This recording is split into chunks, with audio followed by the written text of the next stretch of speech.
అన్నమయ్య జిల్లాలో బీసీ జనసభ రాష్ట్ర అధ్యక్షుడు బోడెం రాజశేఖర్ ప్రభుత్వంపై విమర్శలు గుప్పించారు. బీసీలకు కేటాయించిన రిజర్వేషన్లు పూర్తి స్థాయిలో అమలు చేయాలని, రానున్న ఎన్నికల్లో బీసీలకు తగిన సీట్ల కేటాయింపు జరగాలని డిమాండ్ చేశారు. బీసీలను నిర్లక్ష్యం చేస్తే ఎన్నికల్లో తగిన గుణపాఠం చెబుతామని హెచ్చరించారు. ఈరోజు మదనపల్లి ప్రెస్ క్లబ్ నందు బీసీ హక్కుల పోరాట సమితి రాష్ట్ర అధ్యక్షులైనటువంటి నేను మరియు రాష్ట్ర కార్యవర్గ సభ్యులు అందరూ ఇక్కడ మీడియా సమావేశం ఏర్పాటు చేయడం జరిగింది.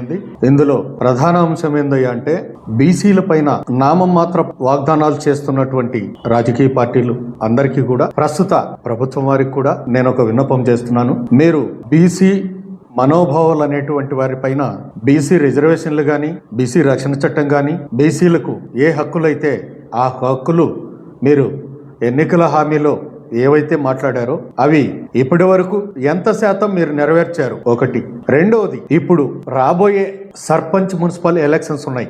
ఈ ఎలక్షన్స్ లో బీసీలుగా ఉన్నటువంటి బీసీ కమ్యూనిటీస్ కు వారి శాతం ఎంత ఉంది, ఆ శాతానికి మనం ఎంత శాతం వారికి రిజర్వేషన్ ఇవ్వాలి అనేటువంటి ప్రకటన ఇప్పటిదాకా మీరు ఎక్కడా చేయలేదు. సో దట్ ఇప్పుడు సర్పంచ్ ఎలక్షన్స్ కానీ, మున్సిపల్ ఎలక్షన్స్ కానీ 67% నుండి 72% ఉన్నటువంటి బీసీ ఉన్న వ్యక్తులు, వీరికి మేము ఎంత శాతం అన్నామో అంత శాతం మాకు రిజర్వేషన్ ఇవ్వాలి. నెంబర్ 1.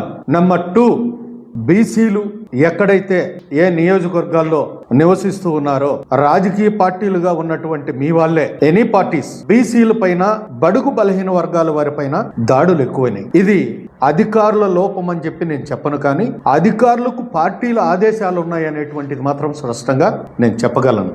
దయచేసి ఇవి మీరు సరిచేసుకోవాల్సినటువంటి అవసరం ఉంది. ఈనాటి ప్రజా వ్యవస్థలో ఎవరైతే ఉన్నారో వారు. అలాగే బీసీలకు మదనపల్లిలో సముచిత స్థానం ఎంత ఇచ్చారో మీరు చెప్పండి. ఒక పార్టీలో కొన్ని వందల గ్రూపులు ఉన్నాయి. మీ గ్రూపులు, మీ పార్టీల్లో మీకే సరైన సముచిత స్థానం లేదు.